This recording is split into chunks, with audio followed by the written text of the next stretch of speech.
Good evening, Arizona. Thank you so much for being here. We are overwhelmed by this turnout. We appreciate you so much. I am your Attorney General, Kris Mayes. I want to thank you for being here tonight, especially our Attorneys General who traveled to be here with us for our very first in-person AG Community Impact Hearing. We will be holding more of these hearings throughout the country to talk about and to gather information about the federal firings and the DOGE cuts that are harming people and communities across our country. So please help me give a warm welcome again to Arizona to New Mexico AG Raul Torres,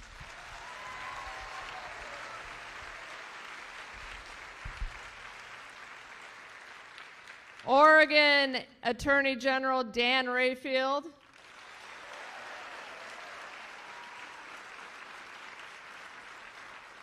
and Minnesota AG Keith Ellison.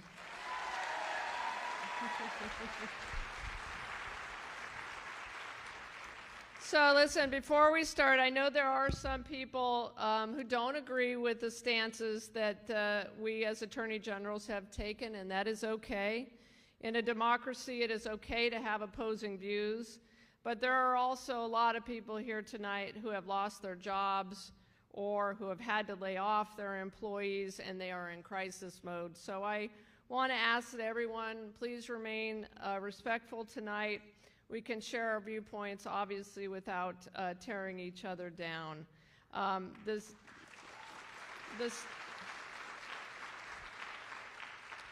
stakes for many people in this room are deeply personal. This is not just a policy debate.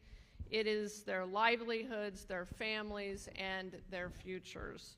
So let's approach this conversation, and I know Arizonans will, with respect and empathy and a shared commitment to hearing each other out. Over the past several weeks, my office, along with attorneys general across the country, have filed a series of lawsuits against the Trump administration, not because we don't think that reform or efficiency are needed in federal government. I don't think there's a single American in this country who thinks the federal government is working exactly the way it should, but reform should be done lawfully. Lawfully.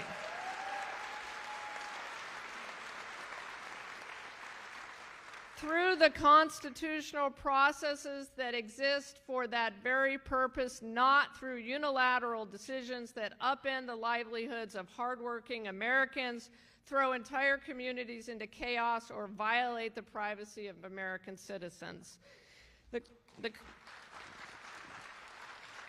Constitution provides clear avenues for reforming the federal government. Congress, the people's representatives, is empowered to oversee and shape the federal agencies that serve this country. Changes to federal programs and funding must be made through the legislative process or other lawful means, not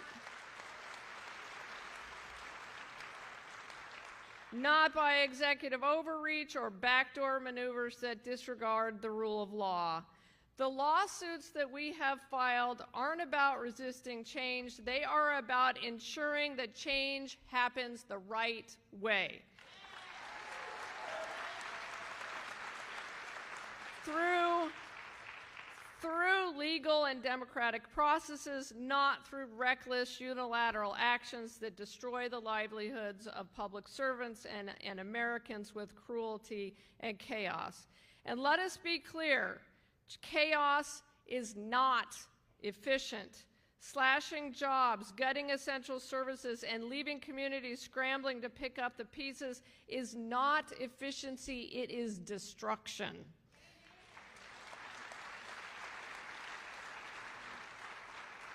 True efficiency comes from careful planning, collaboration, and respect for the law, not from haphazard cuts that abruptly destroy lives. Listen, heartbreaking emails and phone calls have been pouring into my office over the past month. The impacts to our entire state, and especially rural Arizona, are astounding. And as some of you know, I am from rural Arizona. We are here to listen to those stories tonight, connect the dots on how our communities are being impacted by these cuts and firings, and to hear how attorneys general like us are fighting to protect folks by fighting back against the chaos in our courts. It is important to understand that more than 70% of county health departments funding in Arizona comes from federal dollars, and local businesses like Cozy Home and Flagstaff are having to lay off employees because the federal IRA funds are being withheld from our state's energy efficiency program, funds that would help a large number of lower-income Arizonans who are already facing high energy bills and to make their homes more energy efficient. Not to mention, it would help with utility bills in a state that has seen a massive increase in heat-related deaths over the past decade. We are fighting because it matters to workers, to families, to businesses and nonprofits, and to the future of our state and our country.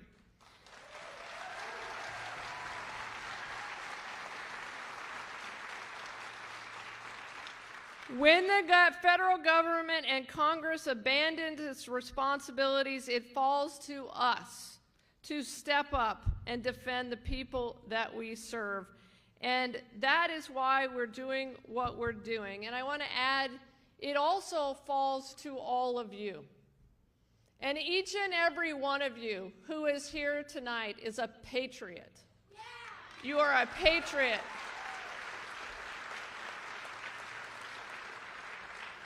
And I truly believe that once in a generation, Americans are called upon to sacrifice and to fight for our country and to fight for our future and the future of our kids. And that's what you are doing, and that's what your attorneys general are doing. And so let's get started.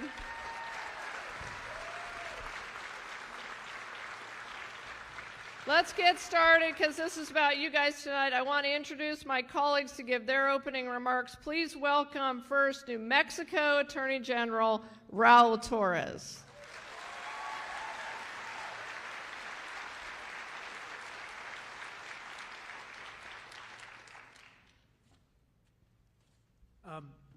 So I really want to just start by thanking your Attorney General for all of her leadership, all of her incredible hard work, and her commitment to you, to the state of Arizona, and to this country.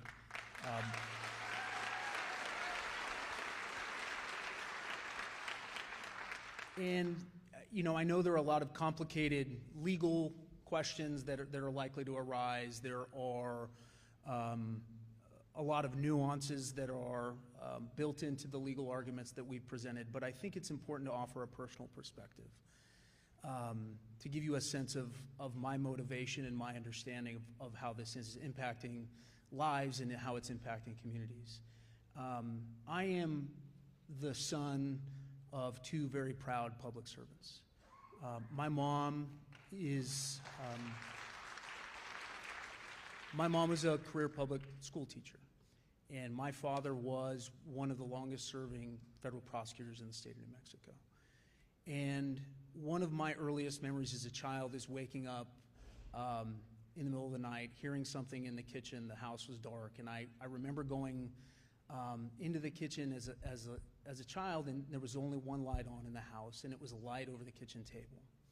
And it was my dad, and he was preparing for trial. I didn't understand what that meant. I didn't really understand what the work was.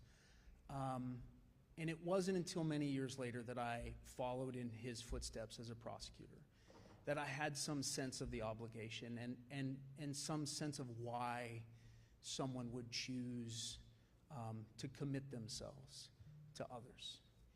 And I hold that memory in my heart, and I think about it every single day, because what I hear in Washington, D.C., from the president and from Elon Musk and from others is a language that is stripped of any humanity.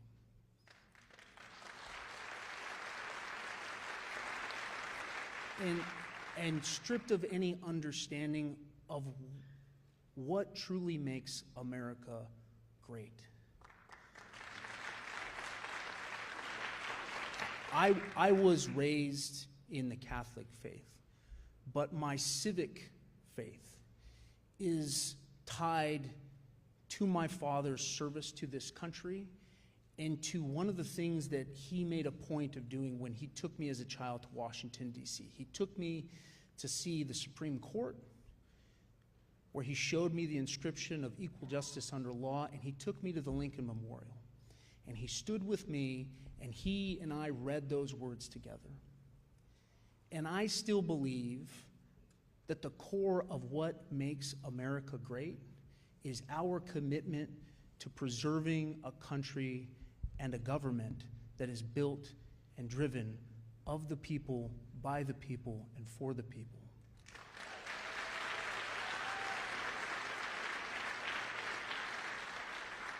And what also makes this country great is the notion that we go about our work trying to find the better angels of our nature, and that we do so with malice towards none and with charity for all.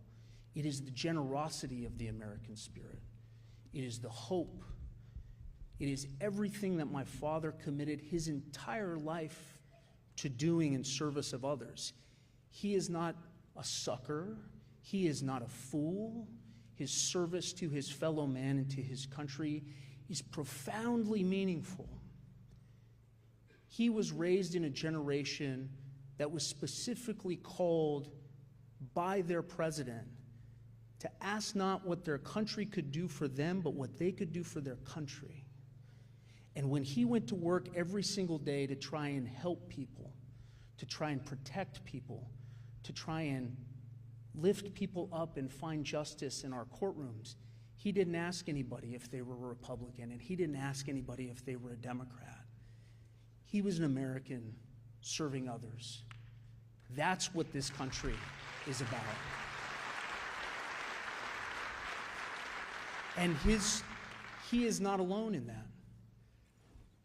People that spend their lives trying to study diseases or look for cures for cancer or provide some pathway for veterans trying to recover, these are public servants.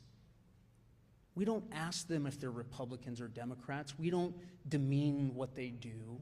We don't degrade who they are. We respect the service. We respect the commitment, the shared commitment that we all have to one another.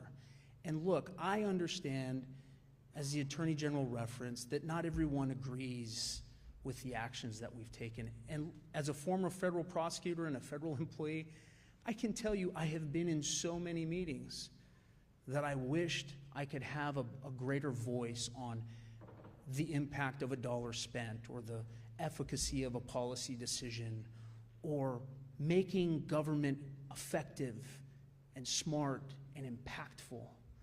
But you don't do that through chaos and disorder. You don't do that with mindless destruction of federal agencies. And you don't do that by disrespecting and dehumanizing America's public servants. You just don't do it.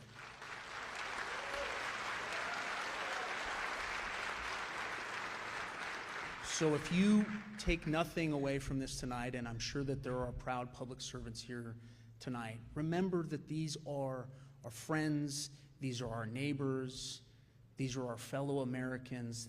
They have children, they have families, they are doing honorable work, and they deserve our gratitude. And if you want to make America great and you want to make the government work, then do it by following the law, by respecting the Constitution.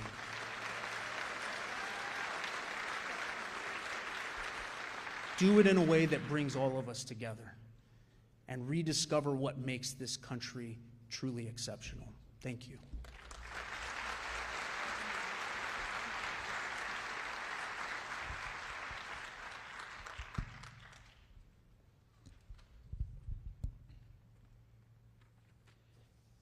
Well, thank you all for being here today. My name is Dan Rayfield, and I am from the state of Oregon.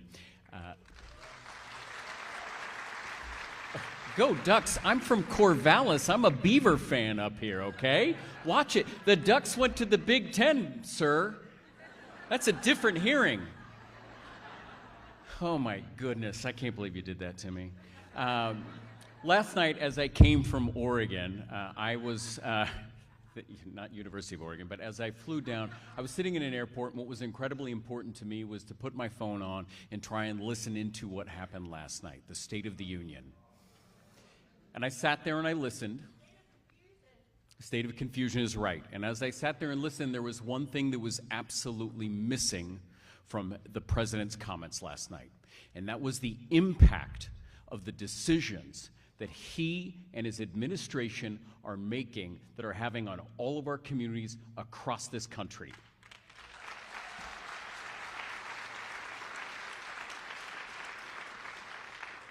And that's why I found it incredibly important that as a team of Democratic attorneys general, we are going around this country to listen to you.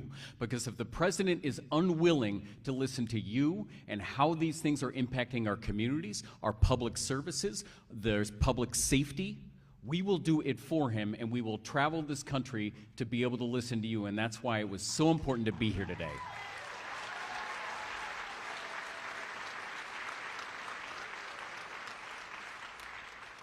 And I am incredibly thankful for all of you that took time out of your day, your evening, when you could be doing so many other things to share your stories with us here tonight.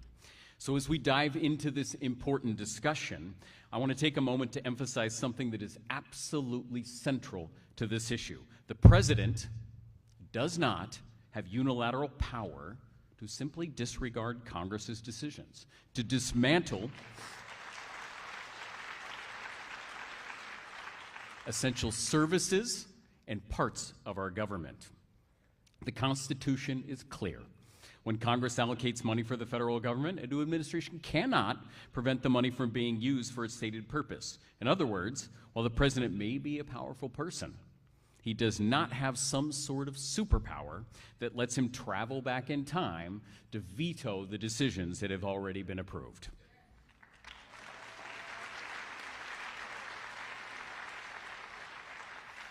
And that's the whole point here. If the president had worked with Congress to make budget cuts through legal, legislative process, we wouldn't be here today. But that's not what's happening. These moves by the administration are as legal as they are reckless. And as attorneys general, it is our duty to make sure that the law is followed and that our system of checks and balances is respected and that public servants are not unjustly removed from their positions because of political agendas.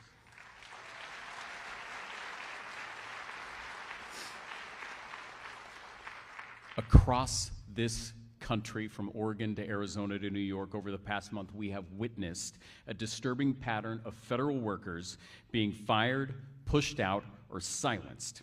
Our office in Oregon has been inundated with calls and emails from people affected by these unprecedented and unlawful terminations. And I'm talking about people who work in our national forests and Department of Veteran Affairs, workers at our Bonneville Power Administration and the IRS, all let go with no notice, and in many cases, decades of public service. The stories we're hearing in Oregon are heartbreaking. One email received from a worker from the Portland IRS office when he lost his job, when right around Thanksgiving he learned of this stage 3 cancer had returned. Then just 1 week after President Trump's inauguration, on January 26th, he received his fork in the road letter that essentially said he could resign or risk being downsized, that's right, downsized, out of a job.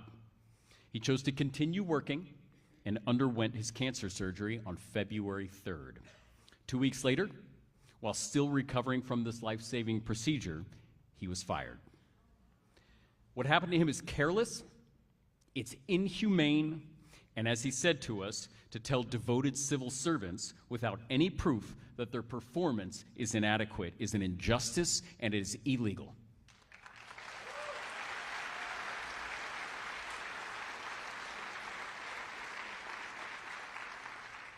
Another person who contacted us worked at the U.S. Geological Survey in Eugene, Oregon. I'm sorry, we're getting back to the ducks. She joined the USGS after earning her master's degree and spending years of service in the Peace Corps and AmeriCorps. She was working on efforts to improve communication in the aftermath of earthquakes and also assisting scientists researching bird flu, among other things. This job gave her a chance to continue a life of public service, and it also gave her the opportunity to purchase her first home. But she had to back out of escrow on February 14th when she was fired through some boilerplate letter received by thousands of federal employees. And she later lost a home, and we lost a dedicated public servant in the state of Oregon. These are just two of the countless stories, I imagine many stories that we will hear tonight that we've heard in the past few weeks. And what's behind this massive federal firings? A new federal department created without congressional approval and with apparently absolutely no oversight, no transparency, and no accountability, which is again why we are here tonight. All overseen by a president's wealthiest donor who is operating without any official government title. We have a system in place for 220 years that has relied on checks and balances. It's based on the principle that no branch of government is too powerful. Trump and Musk are trying to sidestep that and grant the executive branch unlimited power. They're taking money in Congress that has been approved for schools, medical research, for emergency assistance, public safety, and road construction projects, and they're wiping it out with the swoop of a pen. Thank you again for being here tonight. I am proud to be here representing the Oregonians, and I'm proud to be invited here by Attorney General Mays.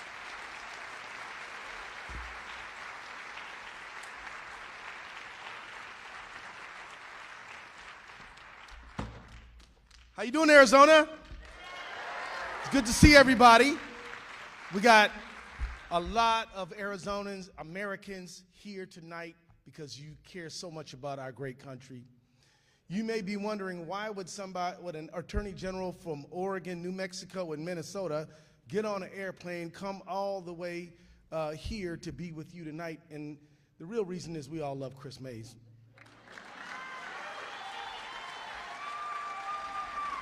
But friends, as much and as awesome as Kris is, the truth is we're all experiencing the same thing you are experiencing.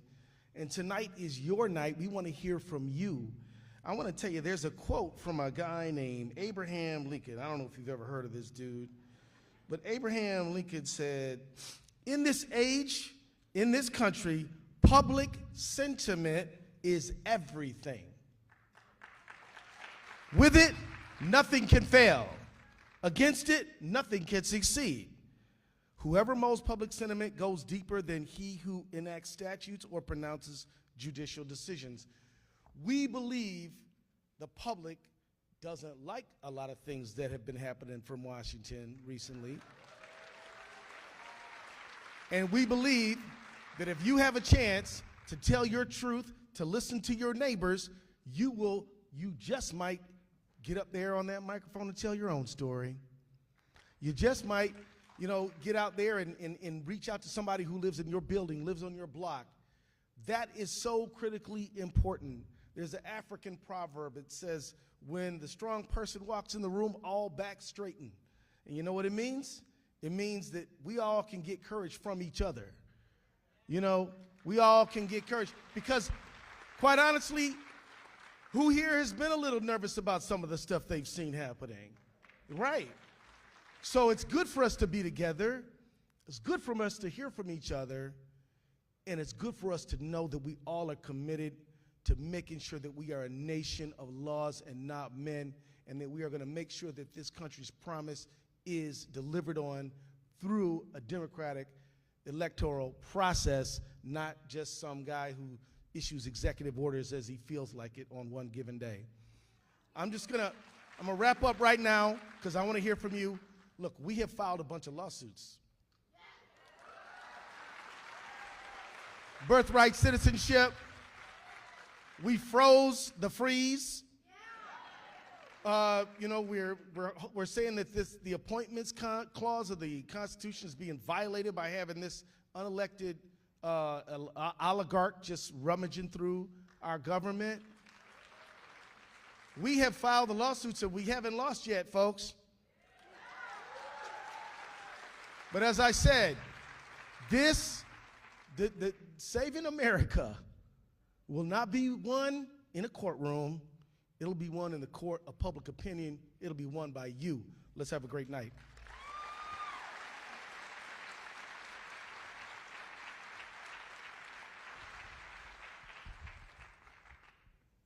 All right, let's get started. Uh-oh, a little feedback.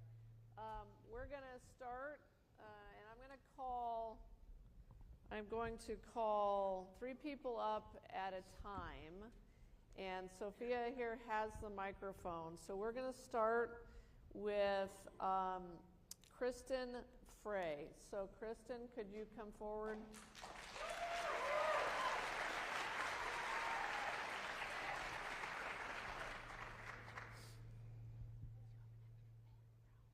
Karen Potter and Sandy Bear, if you want to come line up too, that'd be great.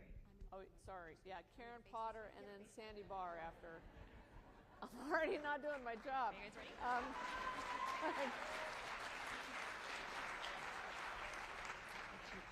Hello, my name is Kristen, and until last week, I worked with vets at the Phoenix VA.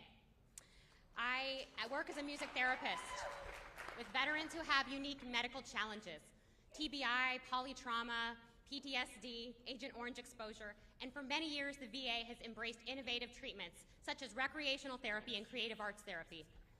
I'm a board-certified music therapist. I use music all over the VA, with veterans in inpatient and outpatient settings, the hospital, hospice, substance use disorders, and long-term care.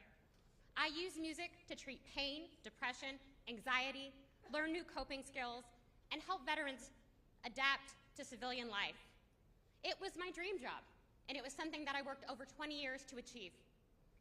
I was heartbroken to receive an email on Monday, February 24th, that said I was terminated immediately. That meant that not only could veterans no longer access the services I provided, but I could not follow my own code of ethics, providing termination services to the veterans. Normally, when you end music therapy, you're supposed to give them recommendations, give them suggestions, encourage them to set their own goals to interact with music on their own. But these veterans, some of whom are very fragile, were unable to have that closure, which puts them at risk for depression, anxiety, or even suicidal ideation. My supervisor and her chain of command had no knowledge of this email. It came straight from Washington, D.C. and DOGE. 2 of my colleagues were also fired that day, all probationary staff. This has strained the entire department. Since we've been fired, the Phoenix VA has had to cancel a number of music therapy and recreation therapy groups. We're unable to meet staffing ratios in the community living center, and we're unable to provide programming as required by Medicare guidelines. A couple examples. 1 staff member was removed from a position with homebound veterans. 1 staff member was moved from a national position with the wheelchair games. Inpatient recreational therapy programming has been reduced. Palliative music therapy in the infusion clinic with veterans who have cancer has been canceled. A virtual music therapy group, something I started to address the needs of homebound veterans, that has been canceled. A number of other programming has been canceled as well on a one-to-one basis. Hopefully it will return, like therapeutic guitar, a music ensemble, and other programs. In total, last week, 84 veterans did not get to go to their music or recreation therapy appointments. 84. These senseless cuts are hurting real people. It's shameful that we aren't supporting the women and men who volunteer to serve in the military, and it's shameful that we are not providing the care they deserve. Thank you for your support. Thank you.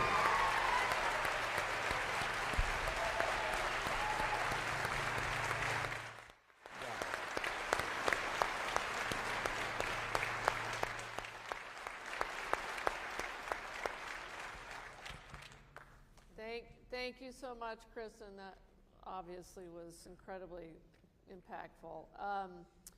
Next up, we have Karen Potter from SWEEP. Karen?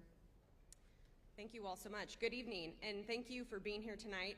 My name is Karen Potter. I'm a proud Arizona native, a new mom, and the wife of a dedicated firefighter. I've also served currently as the Arizona representative for the Southwest Energy Efficiency Project, or SWEEP, a nonprofit dedicated to helping everyday Arizonans save money on their utility bills while building a stronger state economy through the hard work of energy efficiency. So tonight, I'm here to talk about why that matters and why the devastating impact of these federal freezes are already having on customers every day. Since the COVID-19 pandemic, Arizonans have watched their cost of living skyrocket, especially their utility bills. So maybe just for a moment, let's just do a very short poll. Raise your hand if you feel that your energy bills have gone up in the last 5 years. I think that speaks for itself. So one of the most effective ways we can ease this burden is through energy efficiency. It is more than just a cost-saving measure. It is a powerful tool for improving our daily lives. It means using less energy to achieve the same results, whether it's keeping our homes cool, cooking meals, or powering essential devices. By making our homes more energy efficient, families can cut their utility bills, reduce pollution, and enjoy safer, more comfortable living conditions. But the benefits go beyond individual households, as energy efficiency can lead to a cleaner air, a stronger power grid, and a more resilient future for all. But despite all of these benefits, and despite of the clear data-driven history of energy efficiency since the 1970s, the freezes are having a devastating impact, and many programs from the Inflation Reduction Act and the bipartisan infrastructure law are now currently placed on hold until further notice. So these funding freezes are creating barriers for advancing vital programs that help homeowners and communities adopt energy-efficient technologies. For many, these programs are key to reducing energy costs and improving their home comfort. A delay in funding has led to missed opportunities to weatherize homes, install energy-saving appliances, and upgrade heating and cooling systems. So thanks to what the Inflation Reduction Act has made available for tax credits, already more than 46,000 Arizona households have been able to improve the value of their home by adding insulation, repairing duct and air sealing, replacing outdated windows, and installing electric heat pumps. However, if these freezes continue, homeowners will have less opportunities to increase the value of their homes while contributing to the local economy. So let's talk about the economy next. Small contracting businesses were set to have a major boom from these programs, with the energy efficiency industry already rising to more than 40,000 strong across the state of Arizona. However, these jobs, I'll just say, these jobs do not require a college degree, and they allow people to support their families without a four-year university education, of which there are very few opportunities like that today. So without these resources, more and more contractors will continue to lose their jobs, and unfortunately, many in Arizona already have. Even though they have participated and were hired to do these jobs specifically for these programs, unfortunately, they're out of luck. And since the 1970s, the Arizona Weatherization Assistance Program has helped more than 20,000 income-eligible households weatherize their homes and make their homes more safe and secure. And thanks to the bipartisan infrastructure law, weatherization has been extended, and since 2022, thousands of homes have been able to weatherize their homes, making them healthy, secure, and more energy efficient. So if these freezes continue, more than 800 households this year will be left vulnerable to indoor heat-related illness and even heat-related death due to lack of proper cooling equipment in their home. Weatherization contractors and practitioners were ready to help these families prepare for Arizona's extreme summer heat, but now that critical work, as we're fast approaching the hot summer months, is on hold until further notice. So I will just say, in a state where overnight temperatures are remaining above 100 degrees, air conditioning is not a luxury, it is a human right, and it is a lifeline.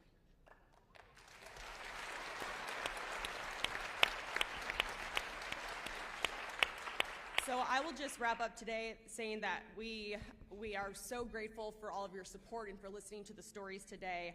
So we believe now is the time to act. We must restore and expand these resources and ensure that every Arizonan, no matter their income and no matter where they live, has access to the benefits of these life-saving programs. Thank you for your time. Thank you.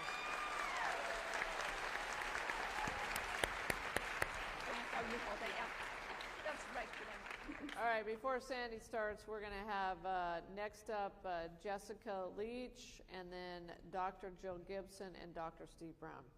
Go ahead, Sandy. Good evening. My name is Sandy Barr. I use she, her pronouns, and I'm the director for Sierra Club's Grand Canyon chapter, which is the Arizona chapter. I've lived in Arizona most of my life. I love Arizona. I love the lands. I love the people. I wanted to thank you all for being here for Arizonans and for people across the United States, and for pushing back on this harmful agenda that has resulted in the thoughtless firing of thousands of people, including those who care for our public lands. And I want to really focus in on this because Arizona is really blessed. We have 28 million acres of public lands in our state. 3 national parks, Grand Canyon, Saguaro, and Petrified Forest, as well as places like the Superstition Wilderness, that's part of the Tonto National Forest. Sonoran Desert National Monument, that is Bureau of Land Management lands. These places provide extensive opportunities for recreation. They provide key wildlife habitat and corridors and habitat for plants, and some of these are found no place else on the planet. Public lands provide us with clean water and clean air, and Arizonans love and enjoy our public lands. And I also want to, in recognizing these lands, recognize that they're all indigenous lands, and we need to keep that in mind.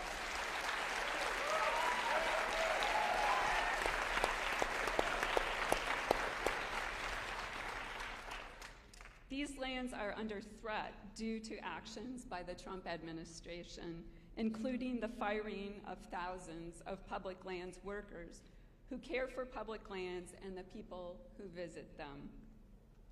At Grand Canyon, which is one of 22 national park units we have in Arizona, it's been reported already that the lines are double the wait times that they should be at this time of year.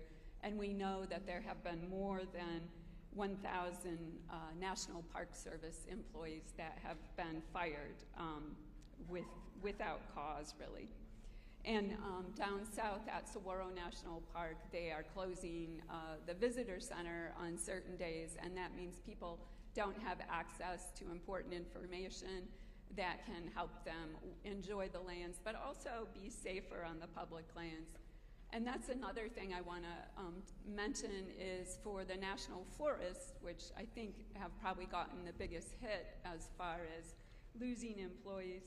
There are a lot of people that are, providing information about trail conditions, and that helps keep people safe and informed about what's going on. They do restoration, and for those of us who like to be out hiking and camping on our public lands, they provide important services.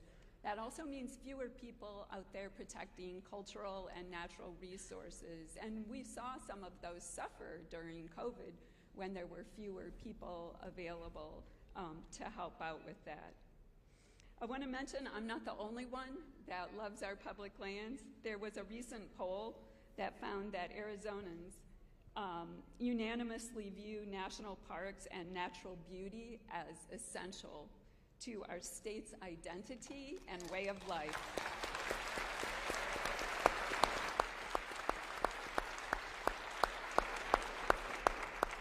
They also agree that the government has a responsibility to protect public lands, that indigenous tribes should play a role in protecting and managing ancestral land, yes. They credit public lands with guaranteeing outdoor recreation. So protection of these lands is important culturally and, recreationally and ecologically, but it's also really important economically. And I wanted to add that as well. These actions that are being taken by this administration are not just unwise relative to our enjoyment and access to the land, they harm our economy. Outdoor recreation generates billions of dollars for the Arizona economy. And in 2023, there were 4.7 million visitors to Grand Canyon National Park alone. They spent $768 million in nearby communities that supported more than 10,000 jobs and $350 million in labor income and about $1 billion in economic output. So these lands are important to our economy. Again, I'm just going to wrap up, and I'm just going to say thank you for being strong, for supporting the lands, for supporting the people, and also for supporting the laws that are supposed to protect both. Thank you. Thank you.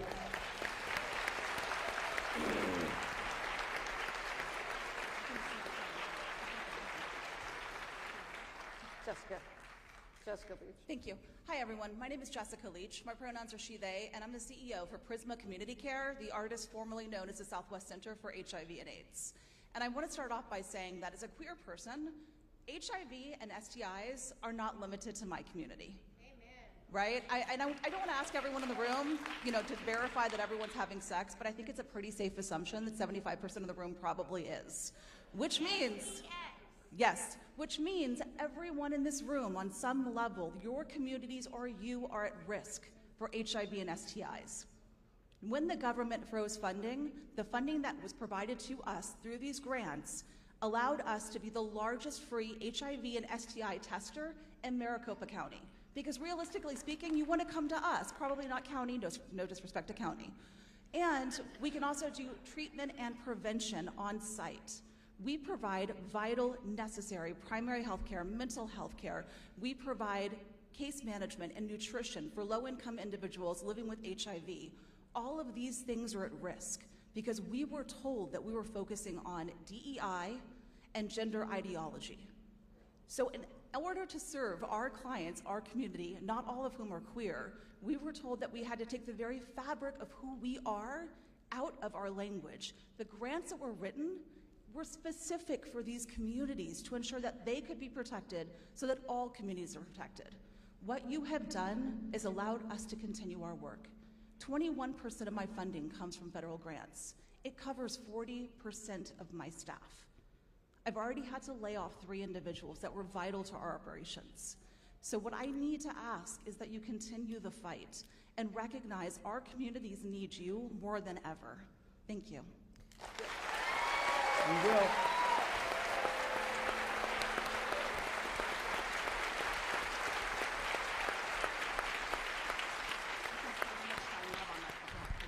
Thank you, Jessica. Next up, we have Dr. Joe Gibson. Dr. Joe Gibson. Good evening. I am speaking to you tonight as a physician who has dedicated my life and career to caring for patients seeking sexual and reproductive health care. I am trained as an obstetrician gynecologist, and I am doubly board certified in obstetrician gynecology and complex family planning. In addition to delivering babies and performing gynecologic surgery, I performed abortions for the past 15 years. I currently supervise 25 advanced practice clinicians and physicians in the delivery of essential reproductive health care at Planned Parenthood, Arizona. As a physician dedicated to this field, I have weathered the long storm of government interference into my intimate practice of medicine. I have navigated clinically useless rules and regulations, been forced to perform medical actions without any benefits to my patients, and been required to give patients information that I know to be untrue and misleading, all because non-medical politicians touting junk science are dictating how I take care of my patients.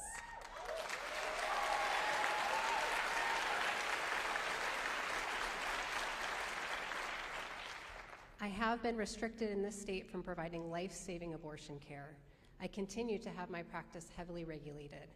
But we, the Arizona people, fought back, and the power of our voices restored the right to abortion in our communities. And we must continue to resist and double down on our efforts. The onslaught of misinformation, threats, and the propagation of non-evidence-based treatments and therapies coming from the new administration harms our patients and erodes the public's trust in the medical system. Since the election, I have heard patient after patient express fear that they will not be able to access care that they know to be critical to their current and future well-being. I took care of a patient last week who was crying, panicked about her access to contraception. She wasn't a candidate for the longest-acting reversible contraceptive device we have, a 12-year IUD, and she had to settle for a 5-year implant. She asked me, what am I gonna do in 5 years? Will I even be allowed to have birth control? Will I even be able to afford it? Especially for my transgender patients trying to access gender-affirming care. The threat isn't remote. The reality is already here. In droves, patients are submitting paperwork to ensure their gender marker change requests are processed before that option disappears. Patients are seeking to stockpile medications knowing they may no longer be available. I've been receiving requests from patients previously receiving care at Phoenix Children's Hospital, which has halted gender-affirming care under a recent EO, begging to be seen. The fact that these bullying actions of our government are targeting the already most marginalized communities should infuriate us all. Clinical decision-making belongs to the clinician and the patient, never to our government.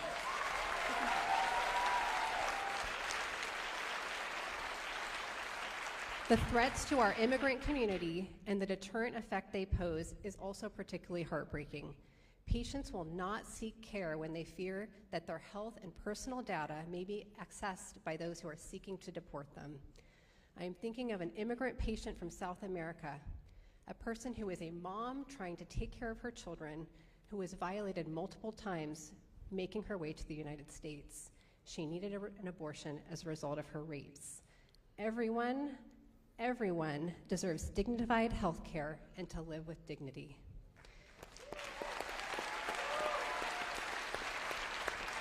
To wrap up, I, like so many other physicians, have worked my entire adult life reading, studying, analyzing, and doing direct training to be equipped with the immense privilege of providing health care.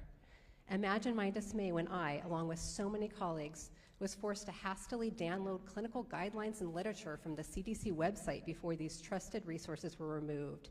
These are guidelines that help physicians navigate different medical conditions to find the most appropriate birth control method. These guidelines provide treatment algorithms for STIs. How are literal facts being canceled? Why is evidence-based literature being censored? What a disgrace to have the knowledge and the training and the skills to improve the health and lives of our communities and to not be able to do so at the direction of politicians. The medical community cannot tolerate this unacceptable interference. Our patients' lives depend on our resistance. Thank you.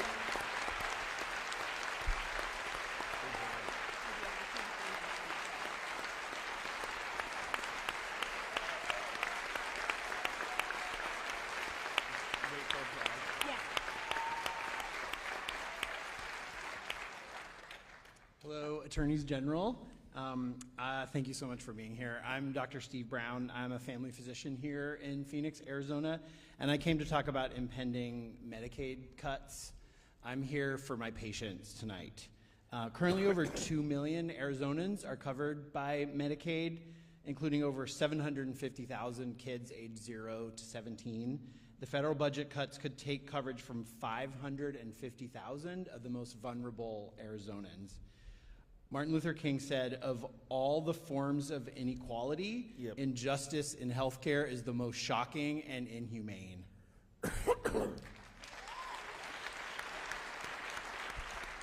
I take care of people from age day 1 to age 100, and 1/3 of my patients are covered by Medicaid, which we call access here in Arizona. Losing coverage for many Arizonans will make our state less healthy. It'll put our rural and safety net hospitals at risk, like the Attorney General said earlier. I could tell you dozens of stories, but I'm just going to choose 2 to tell you tonight. Last week, I heard from one of my patients, Mrs. B, who takes care of her husband, Mr. B, who's debilitated from a stroke. He's also my patient. I share this story with their permission. Mrs. B has breast cancer, which has metastasized to her bones. It's still treatable, but recently she had to tell me that she lost her access insurance and will have to put her cancer treatment on hold. Obviously, that adds to her stress to deal with all the insurance issues. And so how many similar stories would there be like this if we took healthcare away from more people? And now I'll tell you a success story. Last week I saw a newborn baby, 3 days old, with her mom and dad, who were both first-time parents. The baby was having trouble gaining weight in the first few days, and I was worried. So I talked to the mom and dad, and we came up with a plan, including following up in 2 days. And they came back in later. The baby had gained weight. She did great. The parents were absolutely beaming. But I wondered what would happen if that baby didn't have the insurance coverage to be seen by a family physician at a vulnerable time in her life. So I really appreciate you being here, listening to these stories, putting names and faces and voices to all these amazing people that are here to call attention to the unjust and inhumane action, including changes that will strip away health care from people that need it most.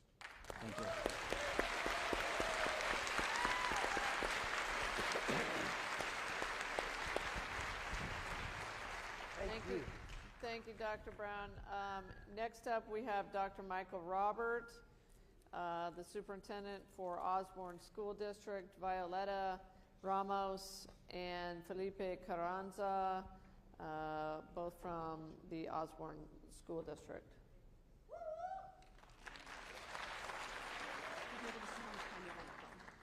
Good evening. I'm Michael Robert, Superintendent of the Osborne School District, one of the elementary feeder school districts into Phoenix Union, and you guys are all seated right now within the Osborne School District. So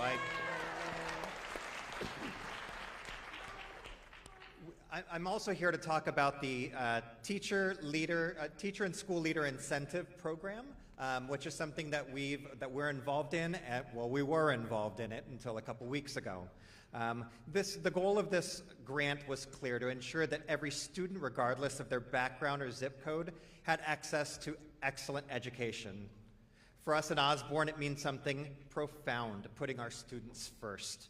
One of the key elements of this grant is the role of master teachers, instructional coaches who work with teachers to provide weekly professional development, classroom observations, and provide critical feedback.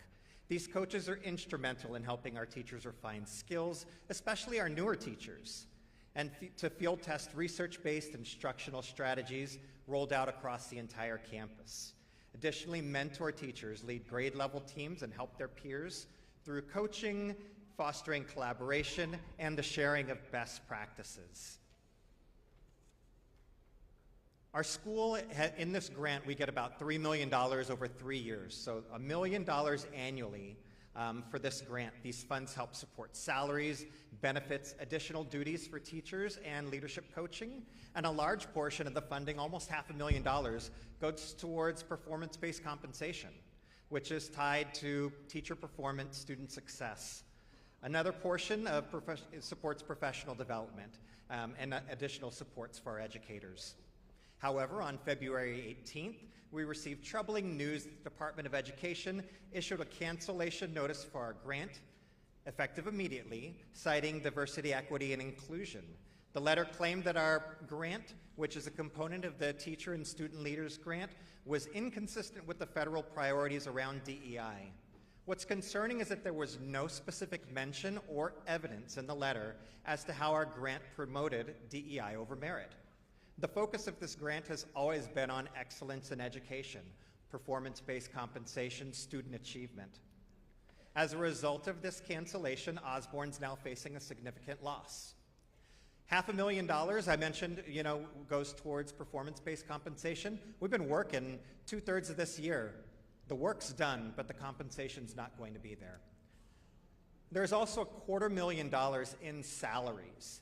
I've heard, still to be paid between now and June 30th.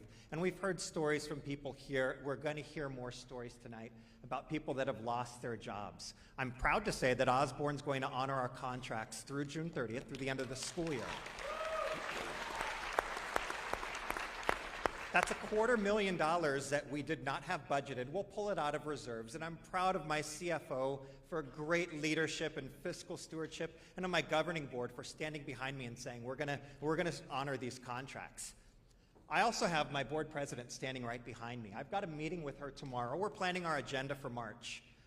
Unfortunately, because of this grant cancellation 18 months before expected, one of the things I have to talk to her about tomorrow is putting on the agenda for our upcoming March meeting a reduction in force, a reduction in teachers, in school leaders, in teacher leaders on our campuses.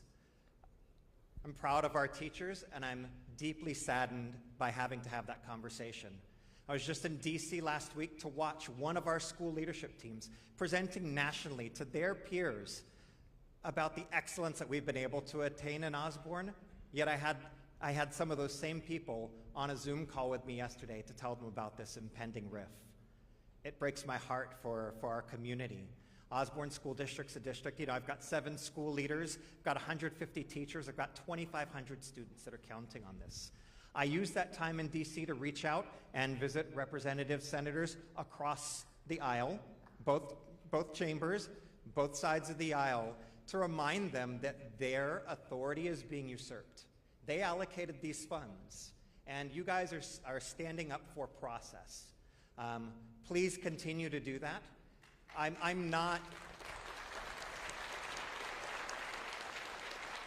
here to talk, I'm here to give voice to this, but that just is not enough for me. I'm also seeking reversal of improper cancellation of grants. So I've got 2 other members from my district who are going to be able to talk about that impact directly and on the families and on our kids. So thank you guys for being in support of communities and children. Great job.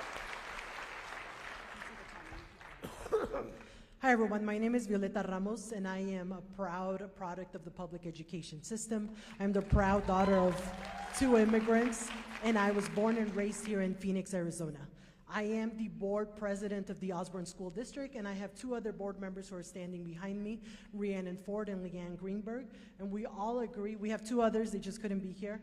We're all here because we want to represent our teachers and what we are losing in our community. So as elected officials, we are elected by our community to serve them, and unfortunately through these unjust cuts, we are now breaking that promise that we made to our community.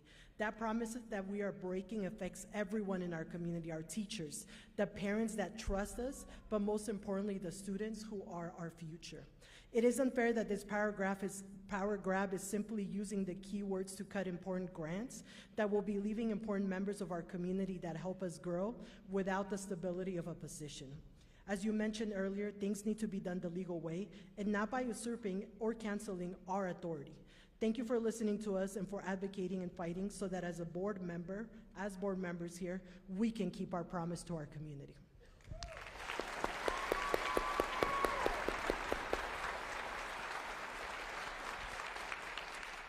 Good evening.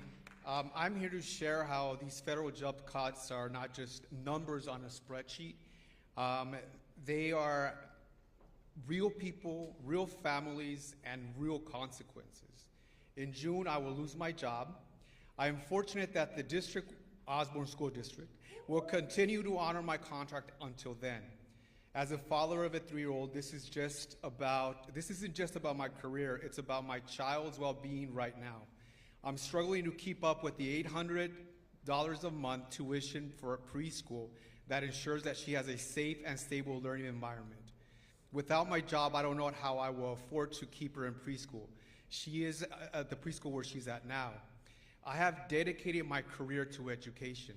That is 25 years of my life. My aim as a teacher, as a principal, and as a director has always been to support students and to strengthen our communities. But now I find myself facing uncertainties, wondering how I provide for my own family. The stress of this situation isn't just financial, it's emotional too. It's the fear of not knowing what comes next or having to make impossible choices between my daughter's education and basic needs. And don't get me started on immigration. As the proud son of immigrant parents, my parents fled their home not because they wanted to, but because, as my mom says, we were mice living in the mouth of a serpent. I echo, yes, she said that. I echo what you're hearing tonight. Families across Arizona and across the country are being forced into instability because of these job cuts and funding freezes. The decisions are not abstract policy shifts. They are life-changing disruptions that affect our children's future. I urge you to continue to recognize the human impact that these actions have. Stability for families like mine should not be a luxury. It should be a priority. Thank you for listening.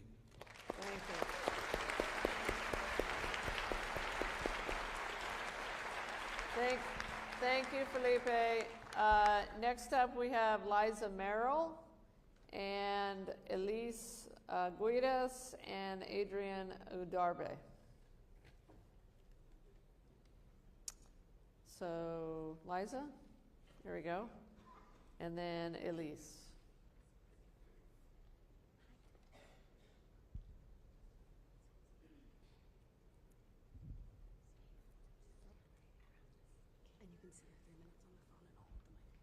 Thank you. Good evening. My name is Lisa Merrill. I have been a certified marketplace navigator for over 8 years. I serve individuals and families throughout the state of Arizona apply for Medicaid, SNAP, and marketplace health insurance, which are all federally funded. Some data from 2024. 2 million Arizonans rely on Medicaid and CHIP, with the federal government covering over 80% of the $22.2 billion that it cost. Almost 340,000 Arizonans were enrolled in the marketplace, 90% of whom rely on federal subsidy that helps pay for their premium. Arizona has almost 1.5 million residents who are Medicare beneficiaries, which is a lifeline program for the elderly and people with disabilities. By the way, 46% of births in Arizona were financed by Medicaid. I recently assisted a couple who had been working at labor-intensive, low-paying jobs when the wife was diagnosed with lung and uterine cancer. Her husband had to quit his job to care for her. She is in constant pain and has just started chemo and relies on Medicaid to pay for her treatments. She still greets me with the most beautiful smile.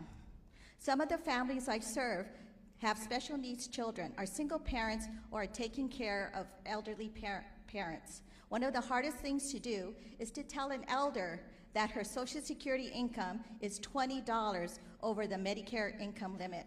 Her income barely covers the rent, let alone food. So we try to find other resources, but even those are quickly becoming scarce. We've assisted families who sought asylum after helping the U.S. government fight wars in their lands. They were interpreters, lawyers, and doctors.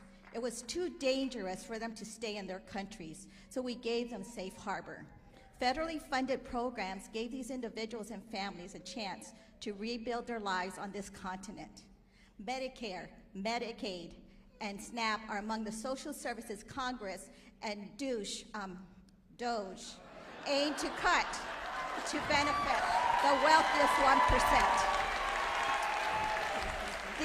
These programs are the safety nets for working families and eventually for their fired federal employees.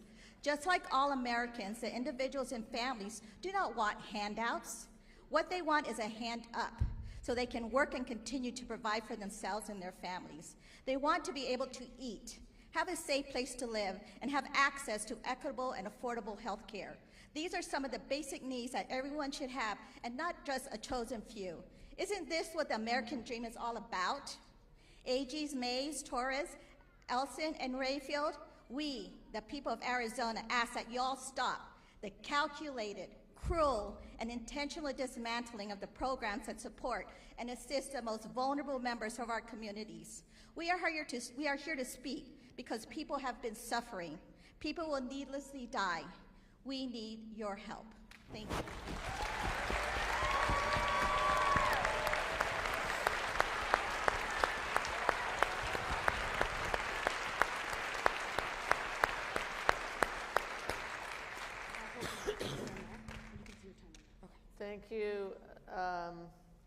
so much, Elise. So next we have Adrian. Adrian? No, I'm Elise. Oh, you're Elise. Yeah. I'm sorry. That was okay. Sorry about that. That was Liza. Okay. Absolutely. Go ahead. Go Hi, ahead. thank you all for being here. My name is Elise Gaitis, and I'm executive director of a nonprofit called Activate Food Arizona. We offer community-based food solutions in rural, urban, and tribal communities throughout the state. In the Valley, we're most known for our fleet of mobile produce markets called Farm Express, which provide reliable access to affordable fruits and vegetables at over 35 unique selling locations in the Valley each month. Our markets serve more than 12,000 Arizonans a year with healthy produce from farms across Arizona as well as in the surrounding border states and Mexico. I'll briefly share how these freezes have impacted our work from two perspectives, from mine and our partners' ability to operate our businesses, and also from our customers' ability to access the foods that they need for themselves and their families. Administratively, several grants that we've relied on and planned on for the next year have been terminated, which has caused me to not only change program plans and put critical food initiatives on hold. It eventually could obviously mean layoffs for my organization as funding resource for food programs become more and more scarce. A lot of our funding partners are going to foundations and they're inundated, and there's only so few dollars that they have to give out anyway. So our pool of funds is getting smaller and smaller and smaller. The food that we sell to community comes from local food hubs, which aggregate from small-scale farmers throughout Arizona.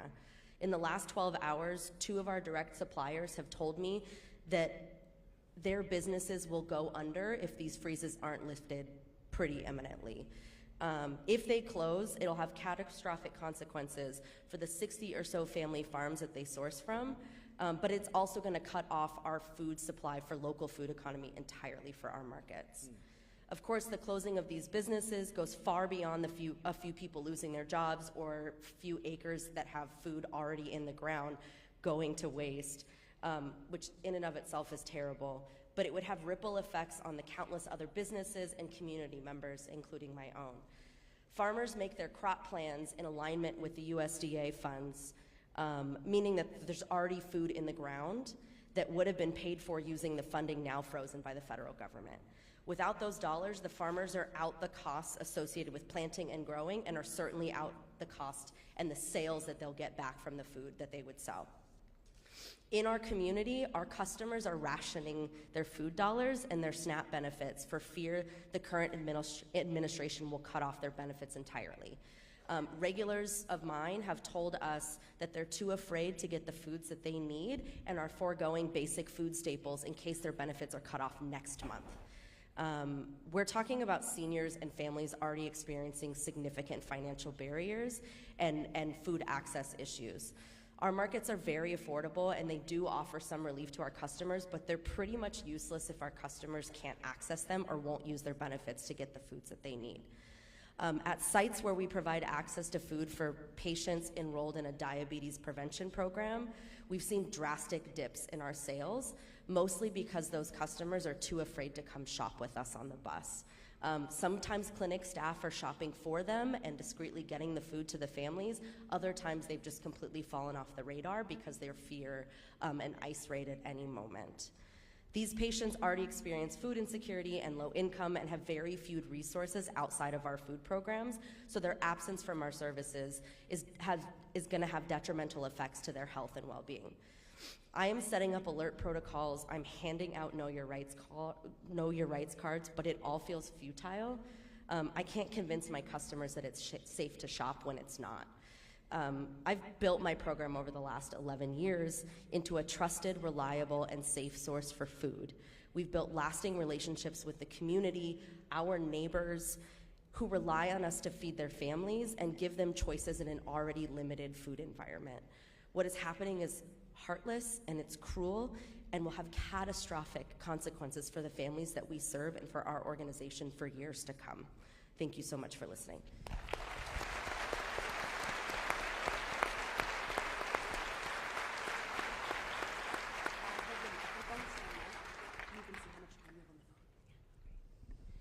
Hi, Attorneys Generals. My name is Adrienne Udarby. I'm the Executive Director of Pinnacle Prevention. We are a statewide nonprofit here in Arizona with a huge aspect of our mission dedicated to cultivating a just food system.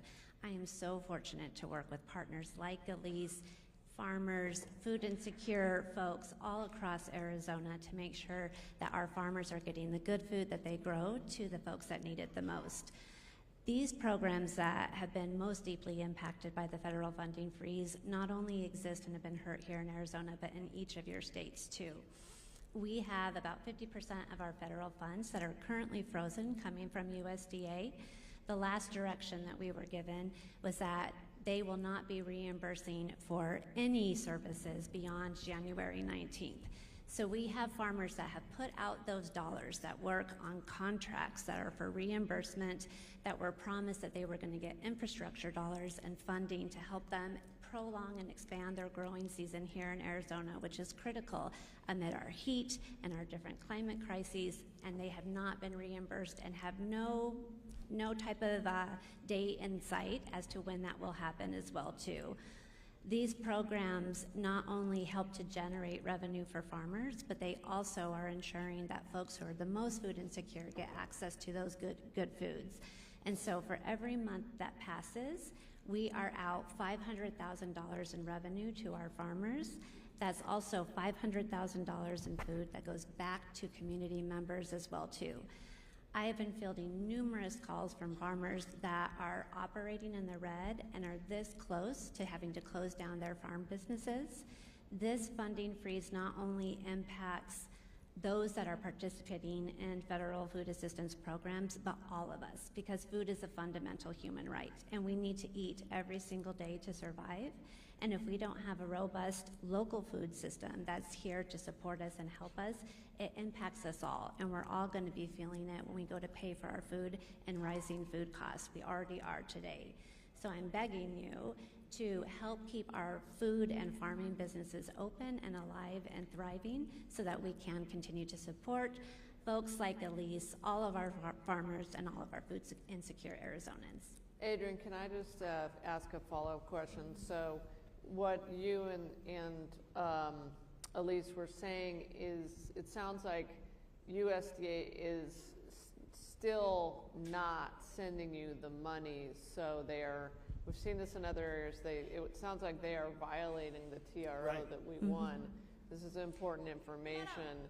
We've had to go back into court twice now, I guess, guys, to get what's called a motion to compel. The farmers are still not being Correct. I have 4 pages worth of all the programs that are not getting their funding here. I'm keeping it brief up here, but yes, effective January 19th, we have not received any funding and have not given any days as to when we can see that funding come back. Okay, thank you. Appreciate that. Very important. Okay.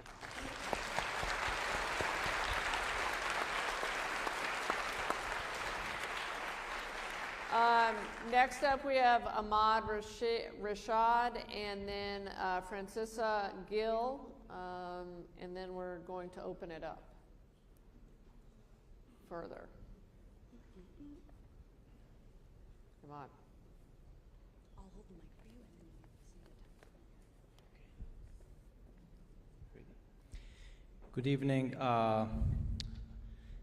everyone, and the Attorney General and your colleagues and all the citizens here. My name is Ahmad Rashad Bahaduri. I'm the co-founder and vice president of the Afghan Tucson community. I drove from Tucson to meet you guys here, and as a former SIV holder, I want to make it a little clear. SIV is a special immigrant visa for people who serve with U.S. Army and State Department overseas. I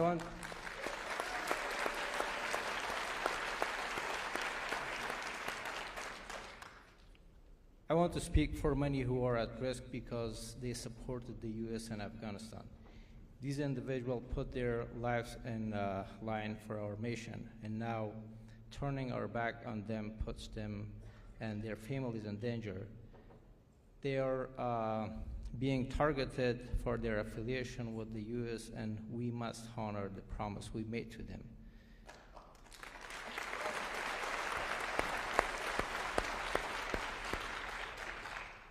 As someone that benefited from resettlement agencies when my family and I first arrived in the United States, cutting federal funds to resettlement agencies hurts SIV and refugee living in our communities. These agencies provide essential services like food, housing, medical care, and help with funding, job, and school for their children. Without this support, these families are left in a difficult, certain situation. The funding cuts have shattered the dreams of those who fled violence and persecution, trusting that America would offer them safety and fresh starts. These refugees have already risked everything to escape danger, and now they are being told that the only hope of surviving in safety in the United States is no longer an option for them. Breaking our promise to those who serve with us and those that are in need goes against the values that America stands for. We must stand by those who stood with us and keep our word to those that are suffering from the situation. Thank you.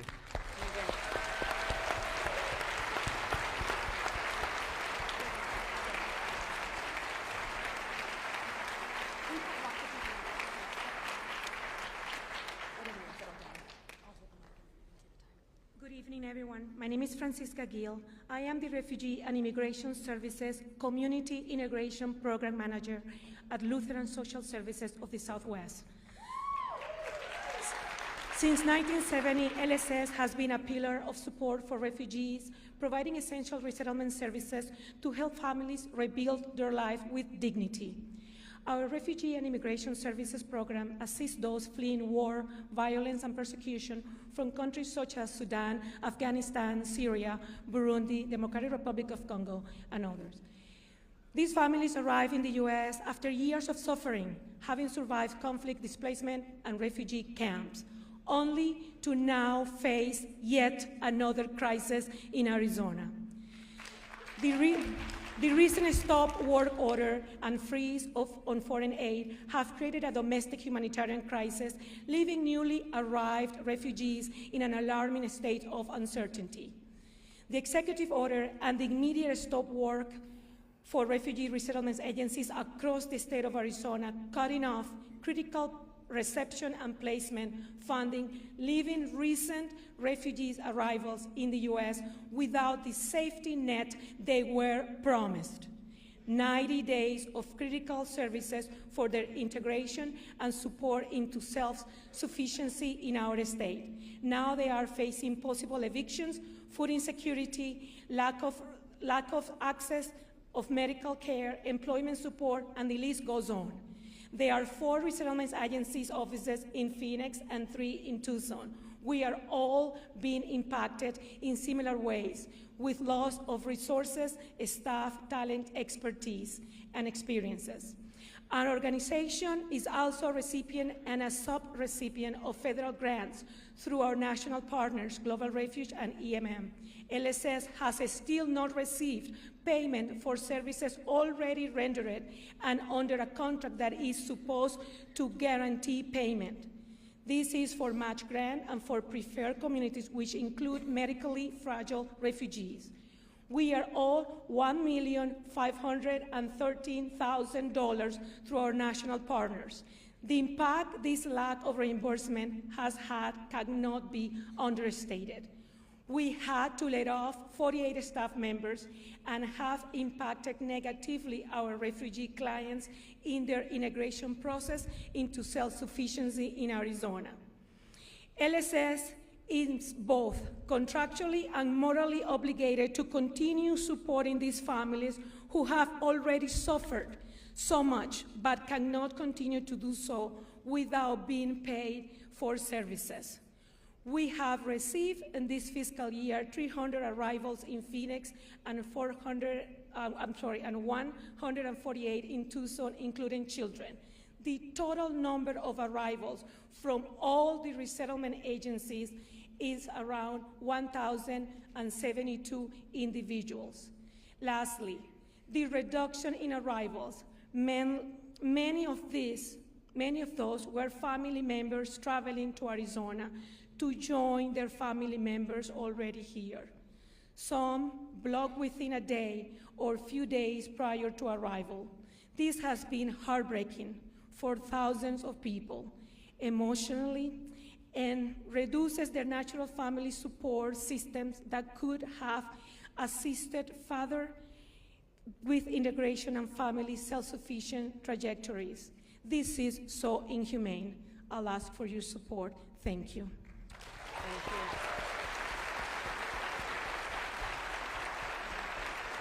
Thank you, Francisca. And I think I heard you say you just had to lay off 48 employees. Is that correct? Yes. Okay, because of this. All right. All the resettlement agencies in Arizona are going through the same. Okay. Whether I'm still here fighting the good fight with all of you. Thank you. Right on. Thank you. All right. Next up, we have Tim Cox, then Brent Fine, and then Paul Russell.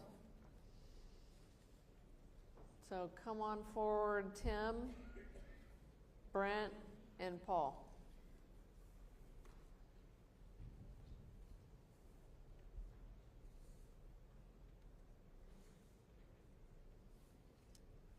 Okay. I'll hold the microphone and you can see the time. Try and stare at it. Yeah. Nope, right here, right on the X. Okay. All right. My name is Tim Cox, and I work for the Office of Federal Contract Compliance Programs, which is a small civil rights agency in the United States Department of Labor. We enforce EEO and non-discrimination laws over federal contractors. We not only investigate the compliance of federal contractors' obligations, we investigate discrimination complaints, and we also help federal contractors conduct outreach in order to recruit qualified applicants.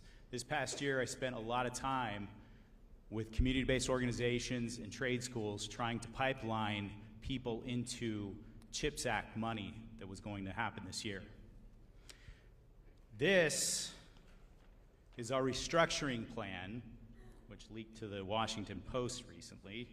OFCCP is to be cut by 90%, which will close 50 field offices and eliminate 429 jobs. So I am currently waiting for a RIF notice. And this is from Project 2025's Mandate for Leadership. This is page 583 of this elusive document that nobody seems to know anything about. On day 2 of this administration, a 60-year-old executive order was revoked, signed by Lyndon Johnson, Executive Order 11246. And it's designed to ensure federal contractors do not discriminate and recruit qualified females and minorities. We do enforce 2 statutes for individuals with disabilities and veterans. So my issue is with veterans. But these cuts will most certainly have a ripple effect. Those practitioners of this work for federal contractors will most likely lose their jobs. I've already seen one person who has lost their job. Those companies that propped up to maintain legal and consultation help for these federal contractors, these people will go out of business. So this will have a ripple effect of thousands of jobs. But most of all, this affects job seekers. It affects employees that work for federal contractors and 2 of our most vulnerable populations, which are individuals with disabilities and veterans, which I am one. And yes, thank you. For those who don't know, OFCCP is the only federal agency that takes complaints of discrimination from veterans. And this is reducing our agency down to nothing. Some people may have heard that there is an agency that was just reduced down to 1 person, a political appointee today. Senator Kelly wrote a letter to OPM earlier this week, and in his letter he stated that nearly 6,000 veterans have already lost their jobs and been terminated from federal service at an unprecedented rate, and will all enter the civilian workforce with less protections. And while this blueprint strives to eliminate OFCCP, of course, they're just bringing it down to the bottom levels to where it's essentially going to be ineffective. And so, while my time is limited, I just wanted to say this. This isn't subjective. This is evidence. This is evidence. In less than 2 months, this administration has proved itself to be the most anti-veteran administration ever. Thank you for your time.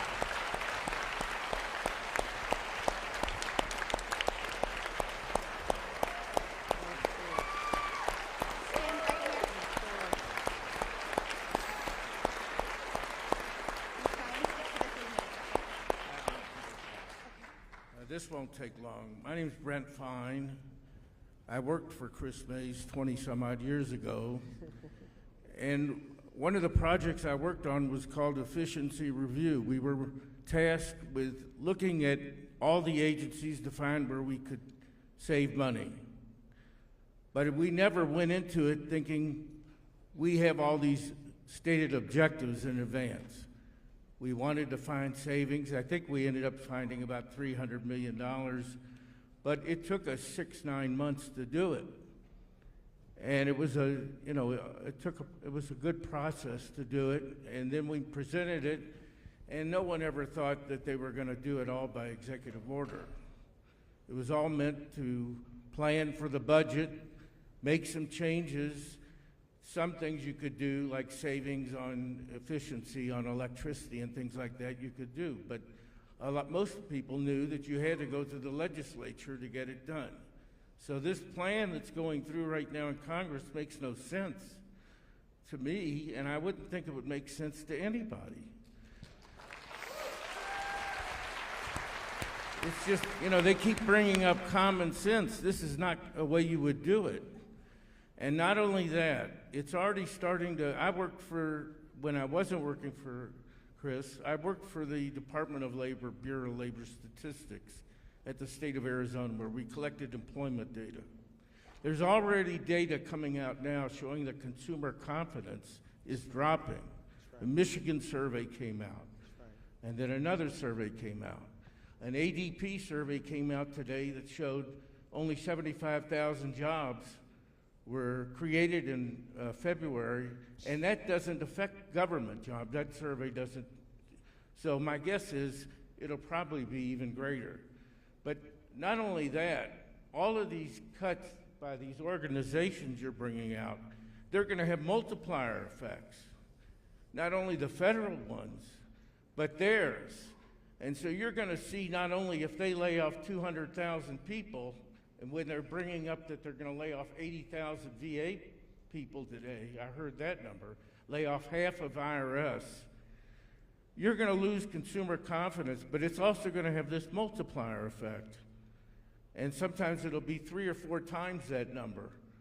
And we could be in a recession in 6 months, very easily, because that data, when it comes out Friday on the employment, it might show that we lost jobs, or at best maybe created us, and that will have a cascading effect. So it doesn't take a lot to go into a recession. And then government money will go down, the federal, and why would you be getting rid of half of IRS during tax time? It makes no sense. So none of it makes sense, but I don't know, I think when it finally, the economics starts hitting everybody, because everybody is going to be affected by this. Not just the people lose their jobs. The retirees, they have pension funds. The stock market will start going down. It's not going to be something that just affects a small group of federal workers. Thank you. Thank you, Brent.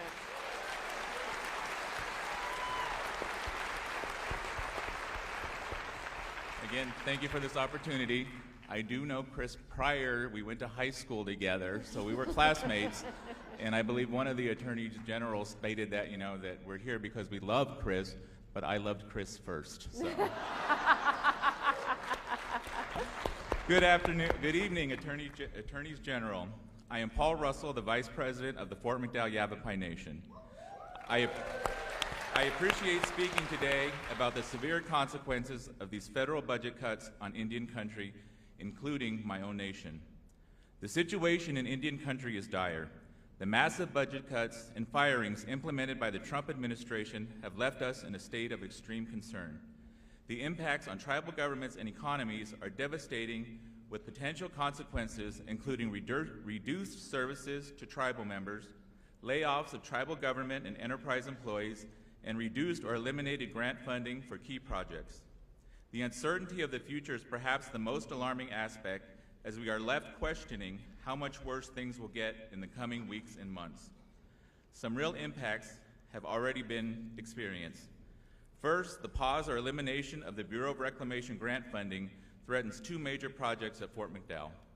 Planned improvements to our golf course, a project that supports jobs, tourism, and economic self-sufficiency for the nation. Without these funds, these improvements stall, leading to lost revenue and cut jobs. Critical well rehabilitation at our Fort McDowell Tribal Farm, which provides revenue to our nation and economic opportunity for our people. Without federal support, we risk losing farmland productivity, which will impact revenue for our community. These cuts stifle our ability to be self-reliant and violate the federal government's trust responsibilities to honor tribal economic development. Second, closing 3 Bureau of Indian Affairs offices in Arizona, including the Western Region office in Phoenix, will directly harm Fort McDowell. This office supports tribal governance, law enforcement, and land management, key functions that will now be delayed or neglected due to the closure. Our law enforcement and emergency response rely on timely Bureau of Indian Affairs support. With this office closing, public safety in our community is severely at risk. The shutdown also hampers infrastructure projects that require Bureau of Indian Affairs coordination, creating bureaucratic bottlenecks and slowing essential services. These budget cuts not only undermine tribal sovereignty and economic self-sufficiency, but also erase years of hard-earned progress throughout Indian country. The reversal of this program is a bitter disappointment, forcing us to take steps backwards instead of forward. On behalf of the Fort McDowell Yavapai Nation, I respectfully and strongly urge you to take a stand against these devastating cuts. We need you to demand that the federal government honor its commitments to Indian country. The future of our tribal communities depends on your actions. Thank you.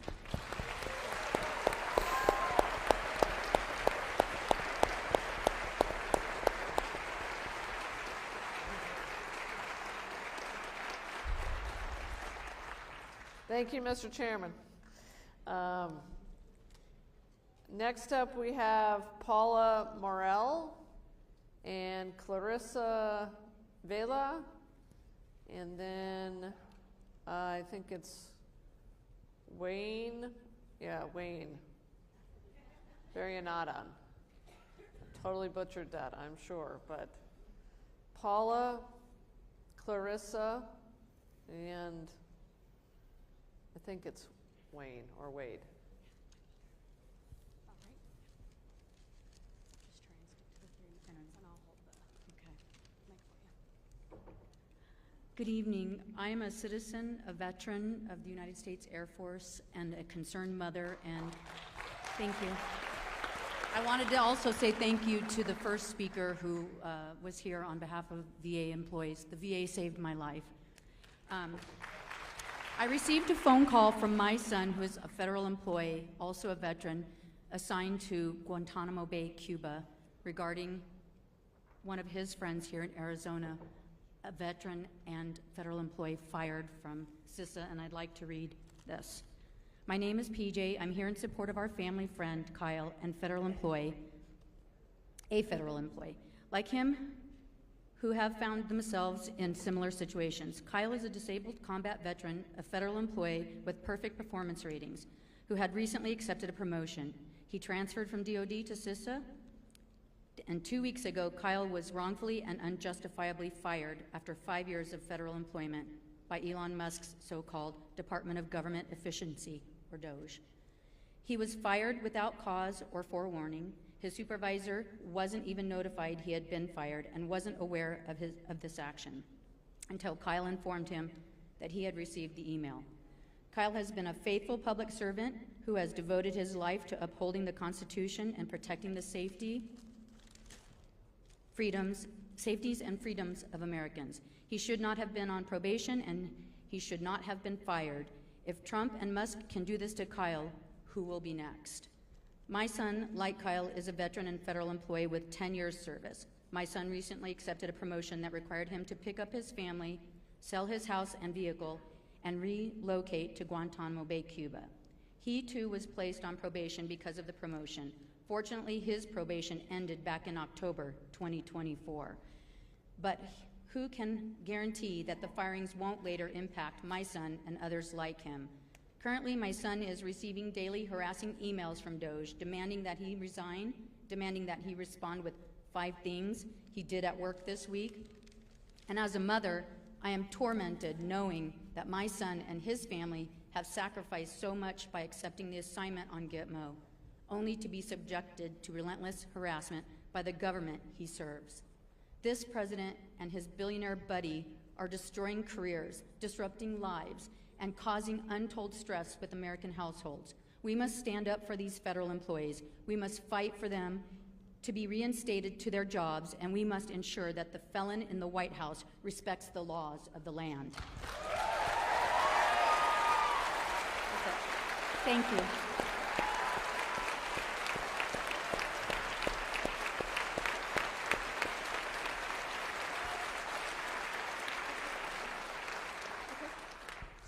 Thank you. Try and stick to the yes.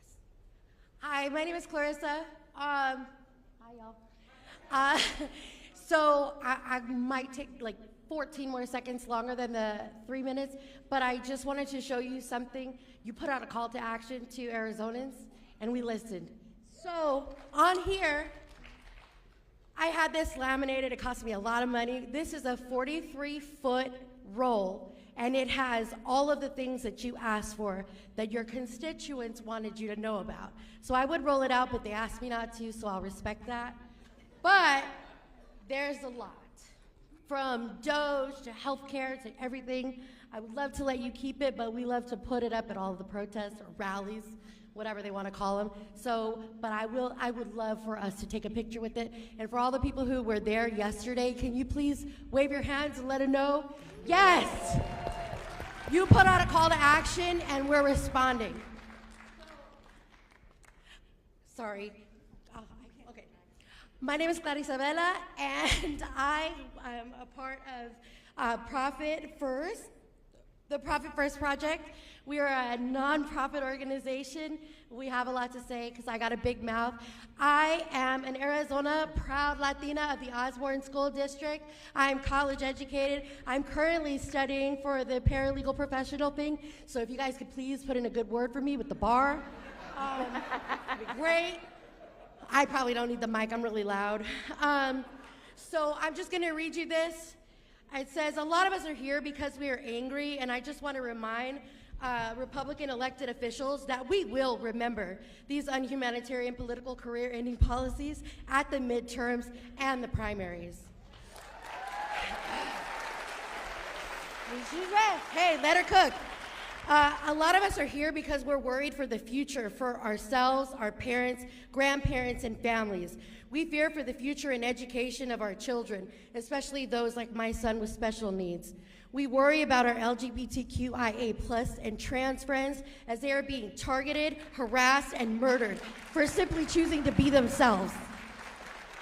We're here today for a myriad of reasons, not just immigration and dreamers. We are here to remind people that unless you are indigenous, you are an immigrant, no matter how many generations your family has been here. Sorry.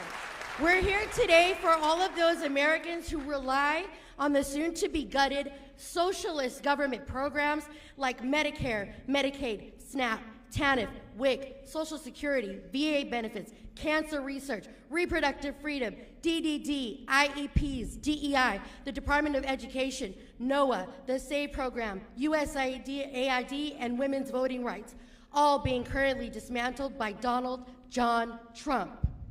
And I would like to just point out that immigrants and dreamers pay taxes at a higher tax rate than Americans, collectively paying almost $100 billion a year into programs that most Americans rely on, but they are not eligible to benefit from, all whilst Donald Trump and his sugar daddy, Elon Musk, pay zero in federal taxes while profiting and grifting off the backs of hardworking Americans, immigrants, and dreamers. We are here for career civil servants and American soldiers who are being fired en masse for simply holding strong to their oath to the Constitution and the American people. We are here for Capitol Police officers and first responders who have lost confidence in the law and our justice system, who now suffer from PTSD and harassment after being attacked by violent, treasonous insurrectionists on January 6, 2021, now pardoned by the insurrectionist-in-chief, Donald John Trump. We're here for local police who are being forcefully mandated to separate families. Their job is to serve and protect, not discriminate and deport. We are here for 92% of black women who voted for democracy. We are here for black and brown people who are still being targeted as criminals in America, while there are literally entire television networks dedicated to white-on-white crime. We are here for black and brown people who are only included in the conversation when people talk about us as laborers, but we are more than just our labor. We are doctors, we are lawyers, we are scientists, we are engineers, we are nurses, teachers, senators, Supreme Court justices, and even future presidents and presidentas. We are more than your crop pickers, your housekeepers, and your baby machines. In closing, I just want to take a minute, let me turn around right here. So in closing, I just wanted to take a second to speak directly to MAGA. We are all gonna suffer from the consequences of these actions. And I personally want to welcome you to peacefully and non-violently protest alongside with us against all of these issues, because this is bigger than one political party. This will affect us all. It took Hitler 53 days to destroy a democracy. Hi, so thank you. So as the proud granddaughter of a World War II veteran and the proud daughter of a Vietnam veteran, I will say this: hold the line.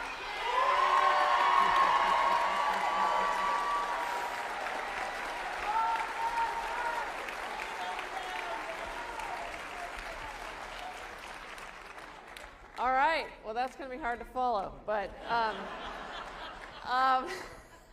we have, is it Erica Mock, Diane Rodriguez, and then Kyle Ron.